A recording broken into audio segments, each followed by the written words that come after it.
Alright, so this is the third time I have to record this, so bear with me because OBS is being stupid. Okay, so we have the new VRChat camera here. And to quickly get this out of the way so that my video doesn't break like it did the last two times for some reason, this is the VRChat camera. Okay? If I turn off stream mode, you'll see what I have in my hand right now. By default, you'll see like this. What you want to do is you want to go into focus, and you can pick your focus. Now, there's something that I want to show you, but before I show you it, I'd like to show you what you have to do to get access into VRC Lens to get to your focus and do all these things, okay? So you have to open up your action menu. Let me just go back, and you have to find VRC Lens, so that's 1. You have to enable it, that's 2. If you have direct cast enabled or stable, depending on how you want to have it set, you have to hit that. And then to go and affect like the focus, you have to go into the focus tab. Then you can choose autofocus, avatar focus, manual focus, and all of these things, once I show you, aren't gonna matter as much when I show you what this thing can do in a very specific use case. Just that I have to say that first. Okay, so I'm just gonna drop the camera here. You can tell I have focus already enabled. So let me just go to focus. Let me set manual focus to 0. And then it should be on autofocus now if I put my hand in front of the way. Yes, okay. So, one thing you're going to notice right off the bat, let me enable direct cast. I'm going to put my hand in front of this, right? It is now trying to focus based on my hand, okay? But there's one thing you'll know, is that by default, the focal length is set obscenely small. And you'll notice, like, there's blur around my fingertips when there shouldn't be, because what should be out of focus is the background, but my fingers are not in focus in the slightest. Now, let me show you this.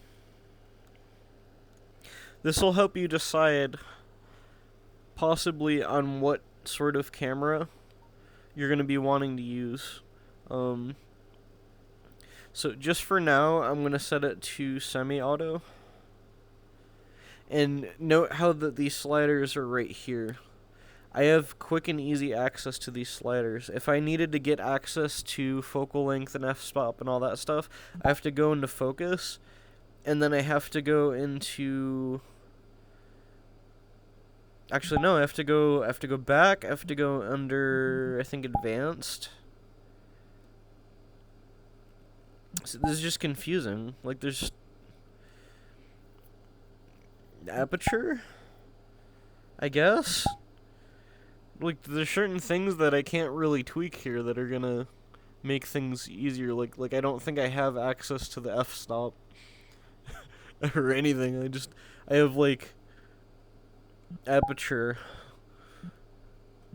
Oh, sensor type.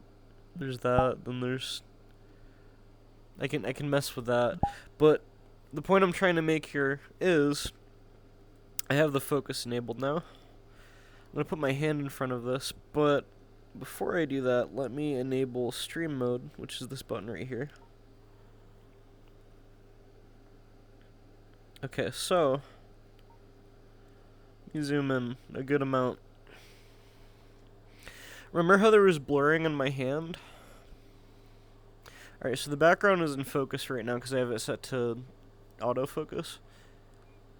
I'm going to put my hand in front of the way.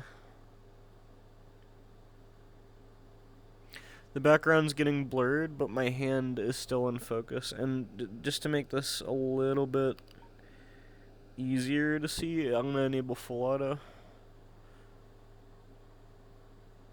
See how the background's getting blurred? Let me zoom out a little bit.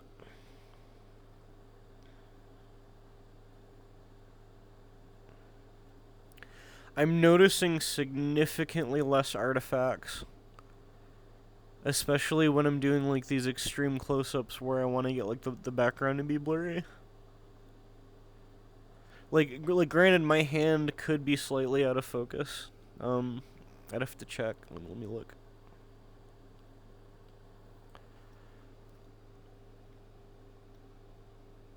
Okay, so my hand is ever so slightly out of focus on the fingertips, but you're not noticing like this really weird sort of like jittery like outline around my hand that happened with VRC Lens. So here's an important thing that I want to ask after I disable this. Let me go back to VRC Lens. I'm just gonna drop this in world space right here. Enable direct cast. I'm gonna put my hand in front of the way.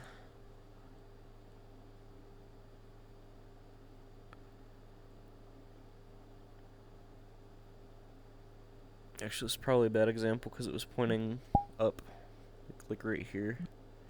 There we go.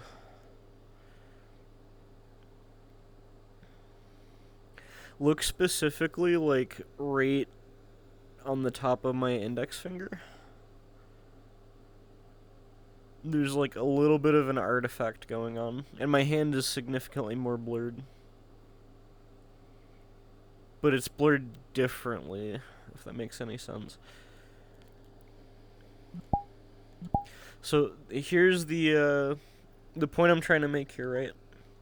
So if you want to get really close up, the VRChat camera, if you're trying to do depth of field, is, from what I've experienced, a lot easier to get a better depth of field without those artifacts. And you really shouldn't have to get VRC Lens at that point if that's the only thing that you're planning on doing. If you're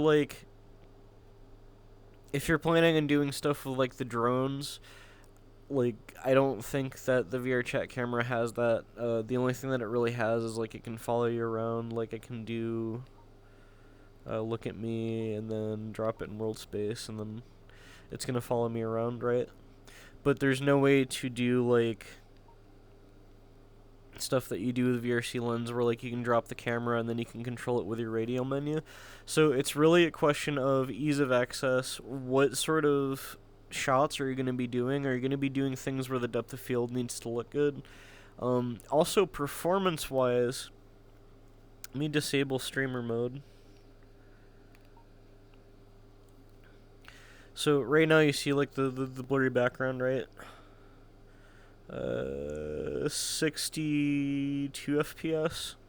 So I'm gonna just straight up get rid of the camera, and to do that, let's go to camera, this little X, it's gonna get rid of it.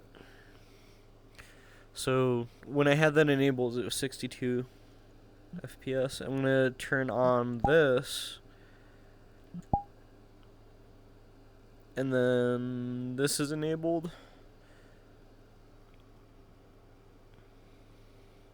You get rid of direct cast because that was the one thing that was not supposed to be happening. Okay, so I'm getting a little bit more frames with VRC Lens. I don't know if this is just like, because obviously like just judging based on frames, it's not a good way to tell which one's more performant, but there's that information if anyone needs it. Alright, I've ran it on for enough. Depending on what you want to do, it'll let you decide what sort of camera you want to use, and also if you want things like drones or like color grading or different filters, you might want to get VRC Lens. If you're looking for more of a quality in terms of like the depth of field,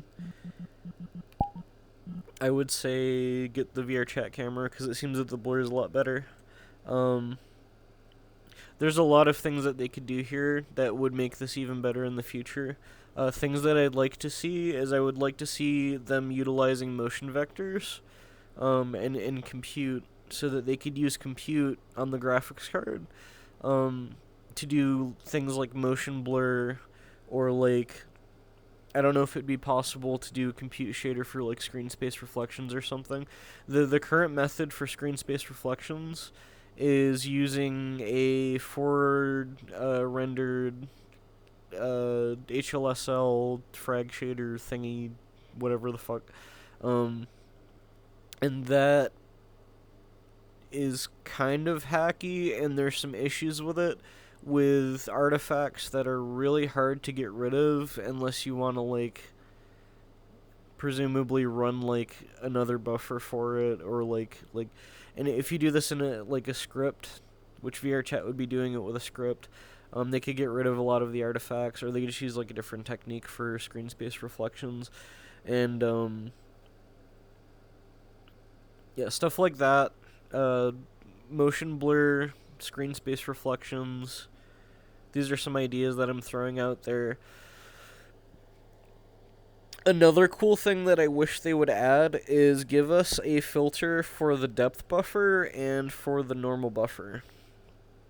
Because, and hear me out, if you can take and output 3 separate photos that spits out 3 different images, one with just what the normal camera sees, one with the depth buffer, and one with the normal buffer, then you can take that information and you can go outside of VRChat and you can do other things with it, which would be really interesting, which could open up a whole new avenue of things that you could be doing. Those are really just the things that I think that could be done in the future to make this even better. So hopefully this video gives like a little bit of a perspective to people who don't have VRC Lens yet. Another thing that you can do is VRC Lens has an example world. If you go into that, it'll let you try it before you buy it.